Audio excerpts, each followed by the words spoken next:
Como vocês já nos ouviram, né, anunciando aqui à frente, né, tivemos a oportunidade já de receber o reverendo Paulo Bonelli algumas vezes aqui na nossa igreja, né, mas ele vem hoje já definitivamente, né, como colaborador da nossa igreja. Como vocês sabem, ele foi designado para o presbitério e nós acolhemos a vinda dele com muita alegria, né? No conselho nós ficamos muito felizes por poder recebê-lo. Então, vou passar a palavra a ele, que vai pregar essa noite, primeiro domingo de 2017, já vem com uma bomba. 2018. Estou ainda no ano passado. 2018 é muito recente, meus irmãos. A gente ainda precisa se acostumar com a ideia, né? Ainda está tudo fresquinho. A gente ainda fala assim, não, no mês passado, mas já esquece que foi o ano passado, né? Então ainda está tudo muito recente na nossa cabeça, essa mudança. Eu quero convidar você, meu amado irmão, a abrir a sua Bíblia em Lucas capítulo 15. Lucas capítulo 15. E nós vamos ver dos versículos 11 ao versículo 32.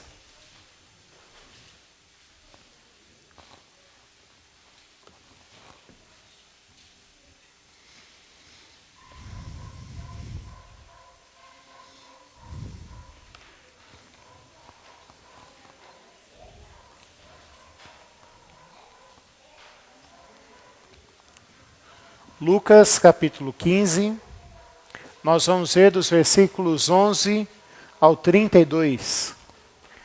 Diz assim a palavra de Deus. Continuou, certo homem tinha 2 filhos.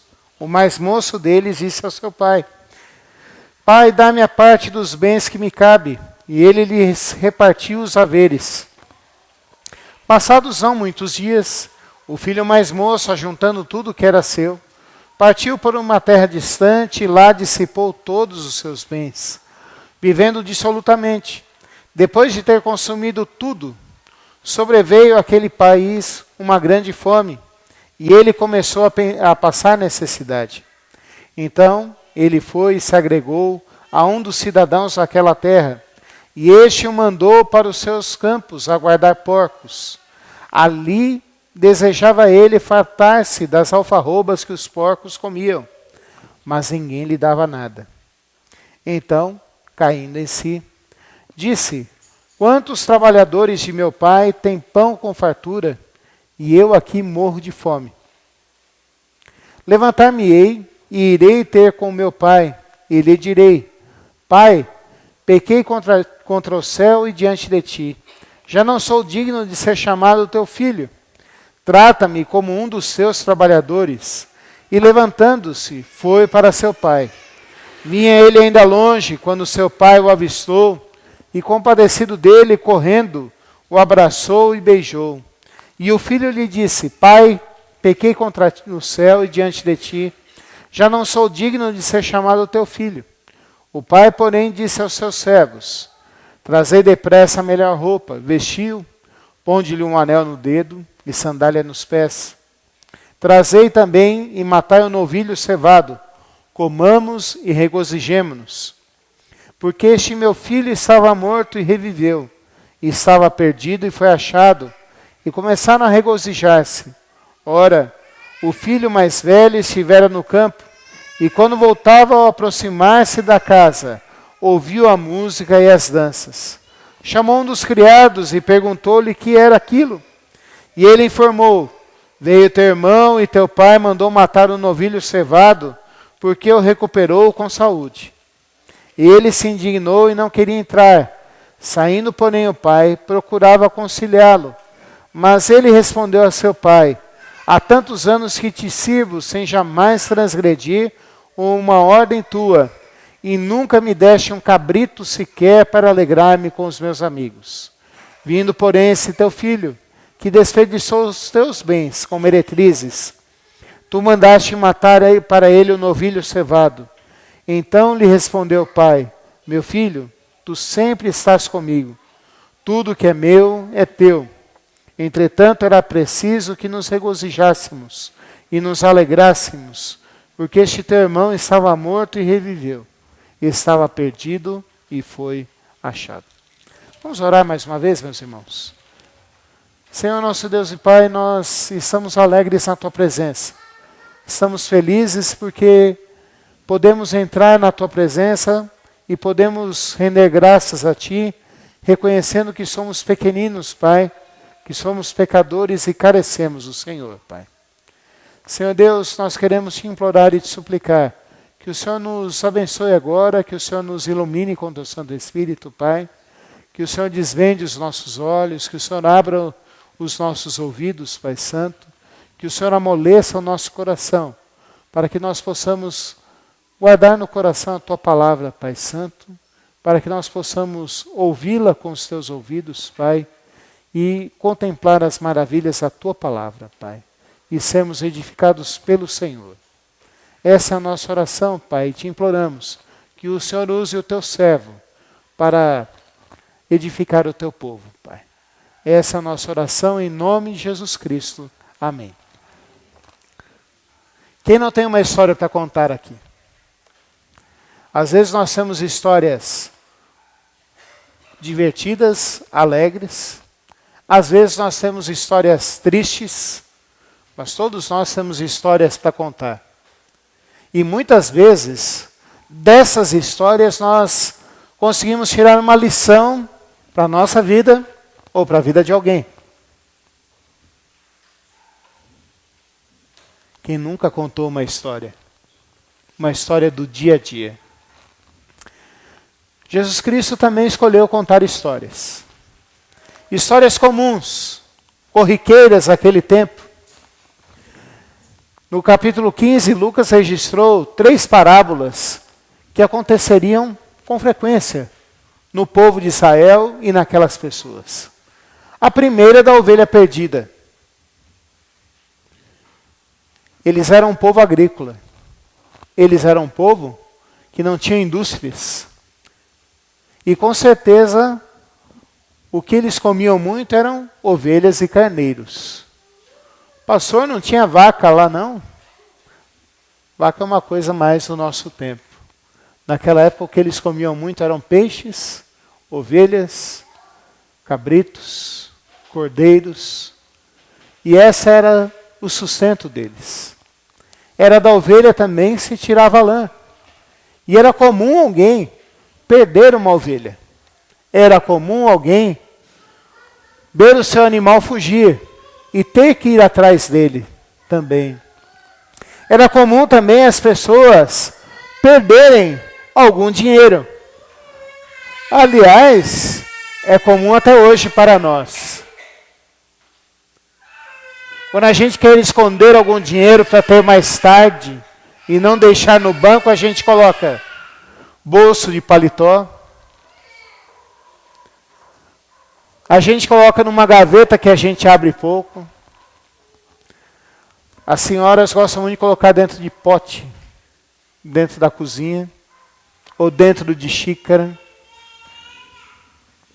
E o problema todo é, hora que precisa, onde que está aquele dinheiro?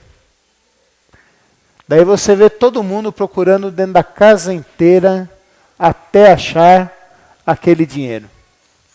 É comum isso.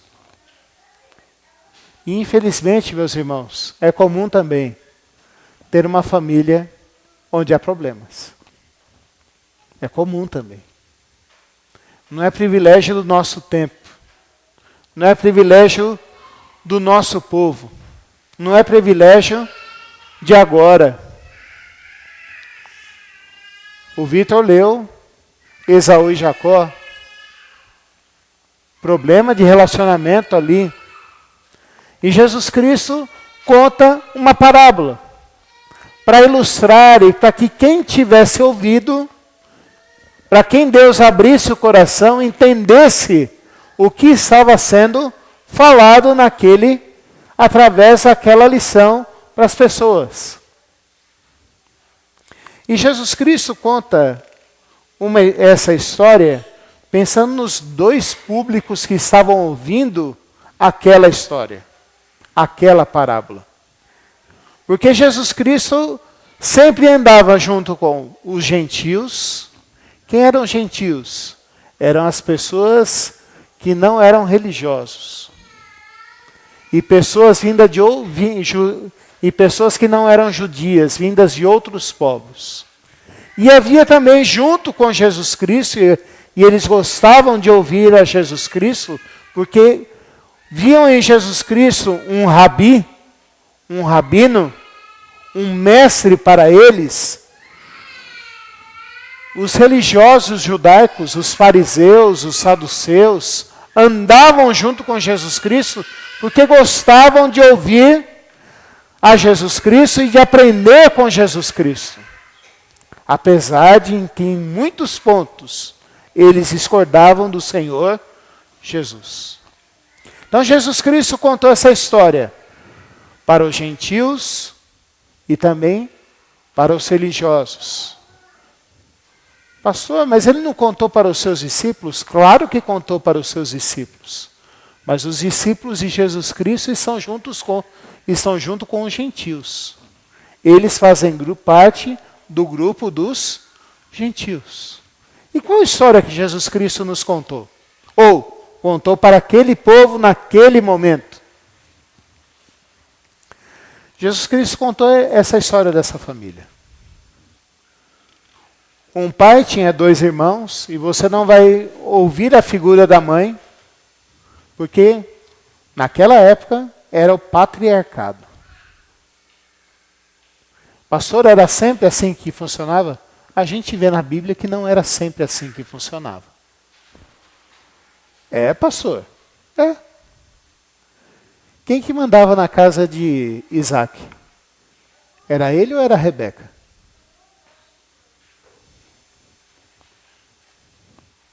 Quem que mandava na casa de Isaac? Era ele ou era Rebeca? Era Rebeca. Quer ver só um outro exemplo bom dessa vez? Quem que mandava na casa? Era a sunamita ou era o marido dela? Quem que tomava a frente na casa dela? Era a sunamita. O marido era o marido que entendia que a mulher era sábia e que podia tomar a frente da casa. Aqui nós não vemos a mãe. Nós vemos a figura dos 2 filhos e a figura do pai. O filho mais novo chega para o pai e fala assim: pai, eu já sou maior de idade, eu tenho umas ideias aqui na minha cabeça, e eu quero viver a minha vida, pai. Eu quero cair no mundo, pai. Claro que ele não falou desse jeito, mas o que ele falou tinha esse sentido. E eu preciso que o Senhor me arrume a minha parte. O pai olhou para ele e falou assim: você quer ir? Então vá. Deu o dinheiro. Logo depois o filho foi lá, juntou todas as suas coisas e foi. E ao ir, quebrou a cara. Pastor, ele quebrou a cara. Mais para frente a gente vai pensar sobre ele, como ele quebrou a cara. Perdeu tudo que tinha, viu como era a sua condição. E começou ali a pensar e a ver que a vida dele tinha sentido quando ele estava perto do pai dele e quando ele estava junto do pai dele. Que ele longe do pai não tinha sentido algum. Diz o texto bíblico que ele se arrepende. Volta. E ensaia sua fala antes de chegar no pai. O arrependimento dele não era aquele assim: pai, voltei, tá? Não. Ele ensaia essa fala. E fala: pai, pequei contra os céus e diante de ti. Já não sou digno de ser chamado de teu filho. O pai, como todo pai, vê o filho ama o filho, ama os dois filhos. E no coração dele não há diferença entre o filho e outro. No coração dele há uma família que tem o nome dele. Às vezes a gente não entende muito porque a gente tem sobrenome. Esse negócio de sobrenome é besteira, eu só tenho o meu nome. Não, nós temos um sobrenome. Na nossa cultura, nós não valorizamos mais a família e o nosso sobrenome. Mas nós pertencemos a uma família. E aquele pai amava os dois da mesma forma. Com certeza, o pai vivia numa angústia.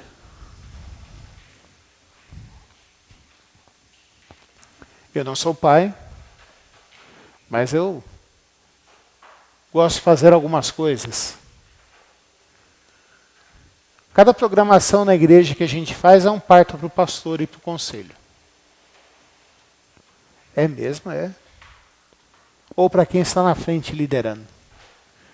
A gente gosta de ver a igreja toda participando. E a gente só está feliz quando a igreja toda participa. Eu não tenho essa expectativa de voltar, não tive ainda essa sensação de ver um filho voltando, ou de viagem, ou de qualquer coisa. Mas para você que é pai, você já imagina a dor desse pai esperando a volta do seu filho que estava distante. Distante com um detalhe de uma situação que uma pessoa que diz que vai viver a vida, vai cair no mundo, já sabe que a situação dele não é boa. Mas ele na época não tinha Zap. Na época não tinha Facebook. Na época não tinha Instagram. Naquela época não tinha nem carro direito. Era tudo a lombo de burro. E a notícia para chegar demorava muito. E o pai ficava esperando alguém trazer alguma notícia. E viu aquele menino voltar. Ele deixa o menino falar: pai, pequei contra ti, contra o céu e contra ti, já não sou digno de ser chamado de seu filho. Mas o tratamento que ele vai receber é bem diferente. Mas entra na história e depois a gente vai analisar os dois filhos e o pai. Entra na história o filho mais velho, que sempre trabalhou, que sempre foi aquele que obedeceu ao pai, que sempre foi o filho modelo. Pastor, o filho modelo? O filho modelo.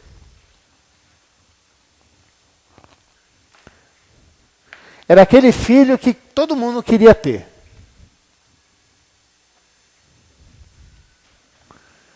Era o cara que acordava cedo, era o camarada que dormia tarde, era o camarada que tomava conta da fazenda toda, era o camarada que, se precisasse deixar de almoçar para cuidar da família e das coisas da família, ele ficava. Mas esse homem, que era o mais velho, que era o primogênito, que ganharia mais coisas da herança do pai, se revolta e fala assim: o senhor está dando uma festa e o senhor nunca me deu nada para eu fazer uma festa com os meus amigos. Cabe a gente agora pensar nessas 3 pessoas que aparecem nessa história, nessas 3 personagens. E eu vou pela ordem, gente. O filho mais novo era o que queria cair no mundo, era o que considerou o pai morto, era o que considerava seguir e obedecer às ordens do pai uma chatice. É o filho que representa os gentios. Lembra que eu falei que Jesus Cristo contou essa parábola pensando nos ouvintes que estavam ali ao lado dele? O filho mais novo representa os gentios. São aqueles que ignoraram a presença de Deus, são aqueles que que sabem que Deus os fez, sabem que Deus os criou, mas eles resolveram adorar a si mesmo, criaram ídolos para eles e foram viver a vida do jeito que eles quiseram.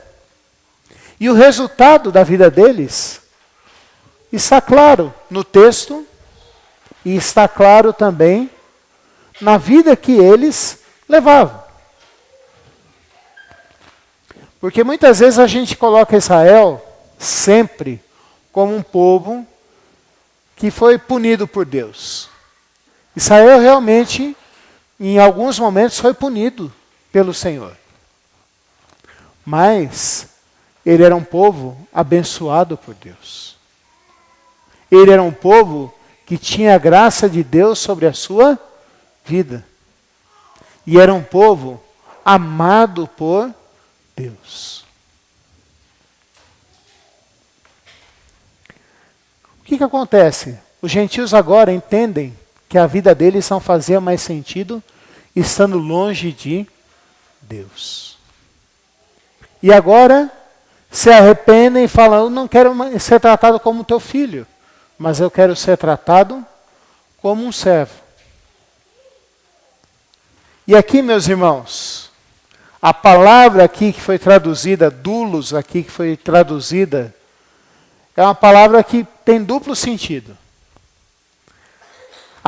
O primeiro sentido, bonito, que a gente traduziu para o português e na língua inglesa, que quer dizer servo. Mas o sentido original era mais forte. Quer dizer escravo. Ele não quer mais ser tratado simplesmente como um servo, mas ele quer ser tratado como um escravo. Como aquele que não tem mais vontade própria, mas que ele quer satisfazer a vontade do seu Pai. Conosco, para quem experimentou da graça de Deus na sua vida, na graça do Pai na nossa vida, também acontece isso. Nós não mais queremos satisfazer as nossas próprias vontades. Pastor, como assim? Eu ainda quero beber e comer. Tudo bem. Diz a verdade, você já está pensando aqui no que sobrou do almoço para a hora que você chegar em casa, não está não? Ou se não sobrou nada lá, você vai pedir uma pizza ali, né? Eu vi que tem uma pizzaria aqui na avenida aqui. Eu não vou citar o nome para não fazer propaganda. É essa vontade de comer e beber? Não, gente. É no sentido de colocar a nossa vontade debaixo da vontade de Deus. É o que Jesus Cristo falou para os discípulos depois que Pedro reconheceu que ele era o Cristo, o Filho do Deus vivo. Negue-se a si mesmo, tome a sua cruz e siga-me. O filho mais novo falou: eu não quero mais satisfazer a minha vontade, eu quero viver para satisfazer a tua vontade. Eu não quero mais depender das minhas próprias forças para ter o que comer. Porque vocês se lembram aqui que o texto diz que ele queria comer o que os porcos comiam. Mas nem isso davam para ele. Então ele passava fome ali. O que aquele menino diz é: eu quero confiar na tua providência e eu quero viver para o Senhor agora. O pai é o pai bondoso. Aliás, os estudiosos dizem que o bom nome para essa parábola não era a parábola do filho pródigo, mas era a parábola do pai bondoso. Porque o pai ignora o que o filho fez. O pai, ele deixa de lado, e a gente vai trabalhar com essa ideia daqui a pouco, esse deixar de lado. O pai deixa de lado o pecado do filho. E não deixa o filho andar com a roupa rasgada.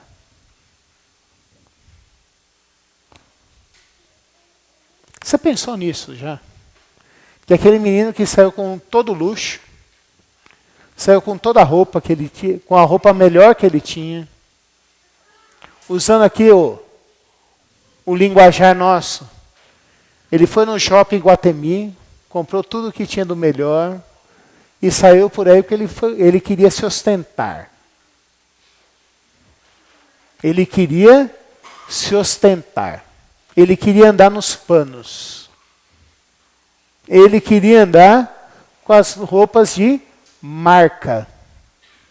Era isso que ele queria. Mas aí chegou lá, perdeu tudo que tinha e só tinha aquela roupa. Estou sentindo o cheiro daqui, por isso que eu já mexi no nariz já. Devia estar fedido, rasgado.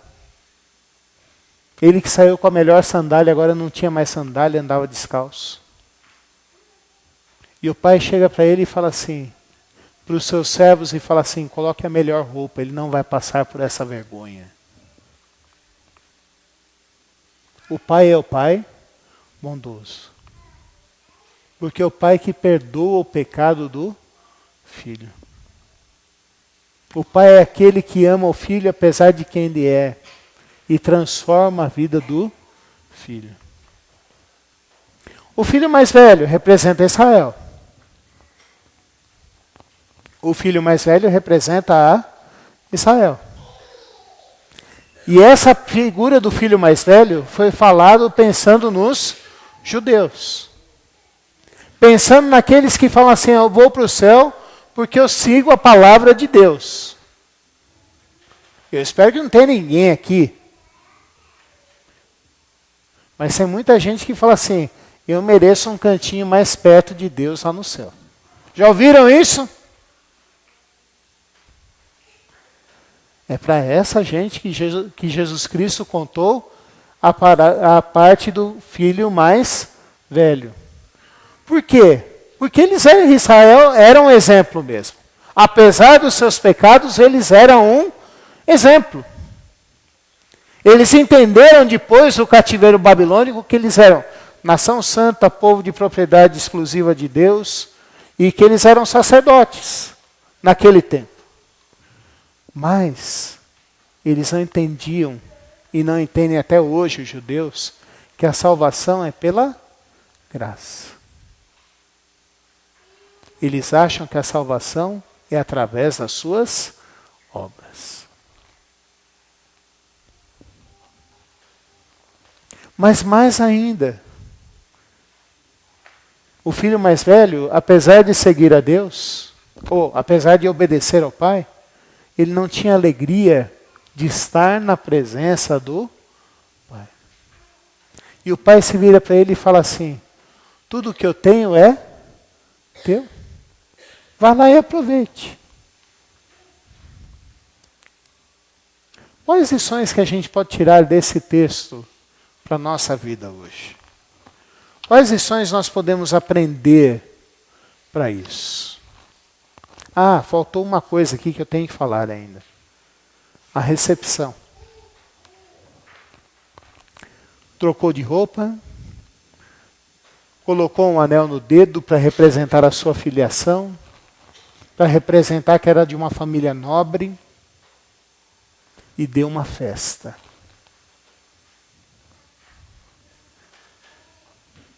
A palavra de Deus nos diz, e Jesus Cristo diz em outro texto, que há mais júbilo no céu quando um pecador se arrepende, do que quando 100 justos o louvam e o engrandecem. A alegria de Deus é ver o seu povo crescendo e pessoas se arrependendo do seu pecado. Deus tem alegria de estar em comunhão conosco. Deus tem alegria de se reconciliar comigo e contigo. Deus não é, não é como eu e você. Pastor, é eu e você? É, eu e você.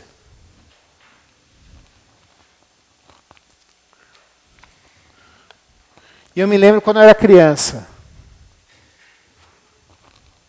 Que eu cheguei a jogar bola ali na Lapa, na rua da Lapa. Você deve estar pensando assim, isso existiu? Existia. À noite a gente ia jogar bola na rua, na Lapa. Hoje em dia, né? Hoje em dia é impossível. Mas quando a gente ia jogar bola lá à noite na rua, e saíam as briguinhas nossas, porque criança briga mesmo. Criança tem seus desentendimentos mesmo. Né? Quando colocavam fulano no mesmo time, falava assim, eu vou jogar no teu time porque o outro escolheu, mas eu não queria não. Nós somos assim, até hoje. Casais brigam, daí como não tem para onde ir, os dois sentam no mesmo sofá, cada um olhando para um lado. Daí de repente, um começa a puxar papo com o outro, tal, volta, daí fala assim, eu me casei com você, né? Então não tem mais jeito. Vamos ficar de bem. Nós somos assim, mas Deus não é assim. Deus quis a reconciliação, a nossa reconciliação com Ele. Foi do projeto de Deus. Foi o propósito de Deus. Ninguém pode constranger Deus a fazer nada. Ele faz porque Ele quer. E Ele quer reconciliar-nos com Ele. Por isso que Ele faz festa no céu. Quais lições que nós podemos tirar desse texto para nós hoje? A primeira, que reconciliação é voltar a ter comunhão e alegria em estar com alguém. No caso dessa parábola, dos dois filhos estarem em comunhão com o Pai. Primeira lição que a gente aprende aqui é, reconciliação nesse texto é voltar a ter comunhão com Deus. Hoje na escola dominical nós estudamos mais sobre o que é reconciliação, a nossa reconciliação com Deus. A nossa reconciliação com Deus envolve nós voltarmos para o projeto original de Deus. Envolve nós voltarmos a ter sentido de vida, nossa vida ter significado. Envolve também nós voltarmos a ter a imagem de Deus, parte da imagem de Deus nas nossas vidas, restaurando um pouco da imagem de Deus nas nossas vidas que foi perdida com o pecado. Reconciliação é isso, voltar a ter comunhão com Deus. E alegria de estar na sua presença. Há um pastor americano, batista, mas reformado, o John Piper, que ele é conhecido pela teologia da alegria. E ele usa a nossa confissão de fé, ele fala assim, a gente usa muito a primeira parte da primeira pergunta do catecismo menor. Qual é o fim principal do homem? Todo mundo vai dizer glorificar a Deus. E a segunda parte? Usufruir das suas bênçãos, gozá-lo para sempre, que é o termo mais antigo. As novas traduções falam, usufruir, se alegrar nele. Reconciliação tem a ver com a alegria nossa em Deus. Pensando nisso, meus irmãos, a segunda lição que eu tiro desse texto é, os dois filhos precisavam ser reconciliados com Deus. Eu quero crer aqui que todos nós estamos em plena comunhão com Deus. Eu quero crer nisso. Mas eu quero dizer também hoje aqui para nós, nessa noite, Deus quer dizer para nós hoje aqui, que se você está distante de Deus por causa do pecado, ouça o que Deus está dizendo para a sua igreja. Lembre-se de Isaías 55, buscai o Senhor enquanto se pode achar, invocai-o enquanto está perto. Lembre-se disso. Volte-se para Deus e queira ser um escravo dele, queira ser um servo dele. queira fazer a vontade dele plena na sua vida. Mas, se você está no outro grupo, que para você viver o Evangelho tem sido pesado, e que você já não tem mais alegria de estar na presença do Senhor, volte. Volte-se e achegue-se ao Pai. Se aproxime-se do Pai, porque Ele é o Pai bondoso. Ele tem alegria de nos reconciliar com Ele. A vida está difícil? Está mesmo, gente. A vida está complicada? Está mesmo. Mas Jesus Cristo disse para nós, no mundo tereis aflições. Tem de bom ânimo. Ele mesmo fala que estará conosco até a consumação dos séculos. Então, não deixe com que as dificuldades e as frustrações que nós temos nesse mundo tirem a sua alegria de ter comunhão com Deus. Não seja simplesmente um crente legalista, mas seja um crente que tem alegria no Senhor. Não seja como Israel. Seja como o povo de Deus. Se alegre no Senhor. Se alegre no Senhor. Que outra lição que a gente pode tirar aqui, para mim e para você? Que a gente pode aprender a descansar no Senhor e na sua graça. O filho mais velho não entendia isso. Mas eu e você podemos descansar no Senhor. E se alegrar no Senhor. Eu não sou salvo por aquilo que eu faço. Eu faço porque eu sou salvo. Pastor, como assim?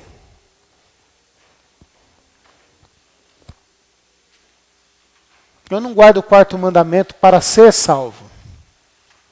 Vocês se lembram qual que é o quarto mandamento? O dia de descanso. Eu não guardo o quarto mandamento para ser salvo. Eu guardo o quarto mandamento porque eu sou salvo.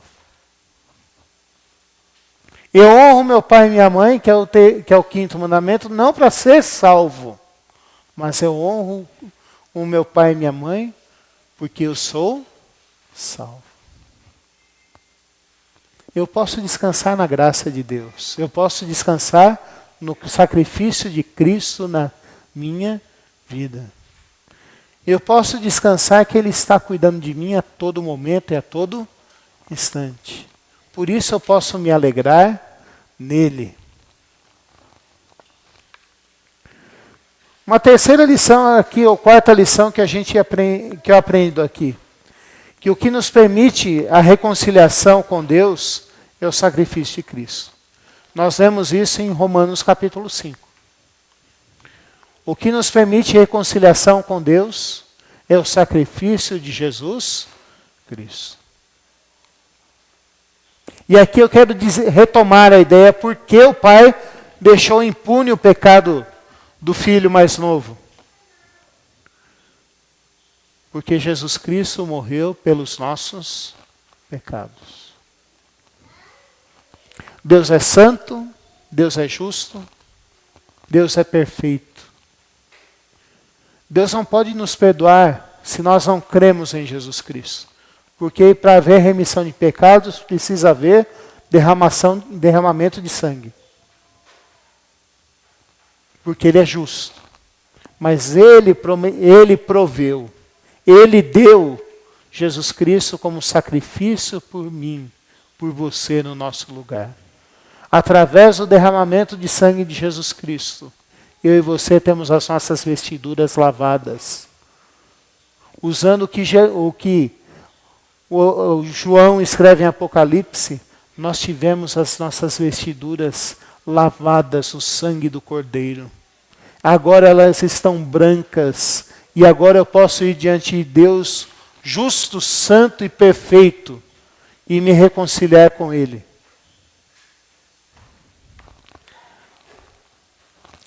A quinta lição que eu tiro desse texto, e que eu já tenho falado sempre aqui, durante esse sermão, Deus se alegra e quer a nossa reconciliação com Ele.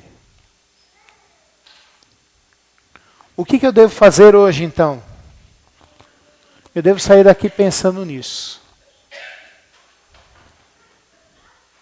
Para mim tem sido um fardo viver o Evangelho. Se tem sido um fardo, eu sou o mais velho. E eu preciso aprender a me alegrar no Senhor. Pastor, como que eu faço isso? Confesse isso diante de Deus. Hebreus capítulo 4 diz que nós temos um sumo sacerdote que está à direita de Deus, intercedendo por nós, e que Ele nos abriu vivo e santo caminho, para que nós, no tempo oportuno, alcancemos misericórdia e graça de Deus. Confesse isso diante de Deus. E não pense em viver o Evangelho como uma obrigação. Pense em viver o Evangelho como um privilégio. Pastor, privilégio. Por quê? Porque você sabe que você é amado por Deus. Porque você sabe que a sua vida está nas mãos de Deus. Porque você sabe que você, quando morrer, vai viver ao lado de Jesus Cristo para todo sempre. Porque você sabe que você tem uma viva esperança. Porque você sabe que as suas vestiduras foram lavadas no sangue do Cordeiro. Se você é o filho pródigo hoje, se você é o filho mais novo, reconcilie-se com Deus também. Fale, Pai, eu quero viver de acordo com a tua vontade. Eu quero ser um servo do Senhor, eu quero ser um escravo do Senhor. E quero viver para a tua honra e para a tua glória. Vamos orar, meus irmãos. Senhor, nós estudamos a tua palavra, pensamos nela, e nós cremos que o Senhor tem cuidado de nós e falado conosco, Pai. Senhor Deus, nós precisamos, como povo do Senhor, ter uma vida de comunhão plena contigo e de alegria no Senhor, Pai Santo. Ensina-nos, Senhor Deus, a ter isso, Pai. Ensina-nos, Senhor Deus, a viver de acordo com a tua vontade, Pai. E não encararmos, Senhor Deus, o viver o Evangelho, a te seguir e te amar como um fardo, mas sim como um privilégio, Pai. Por tudo aquilo que o Senhor tem feito nas nossas vidas, Pai. Pois nós precisamos do Senhor e carecemos do Senhor, Pai. Essa é a nossa oração, Senhor Deus, em nome de Jesus Cristo. Amém, Pai.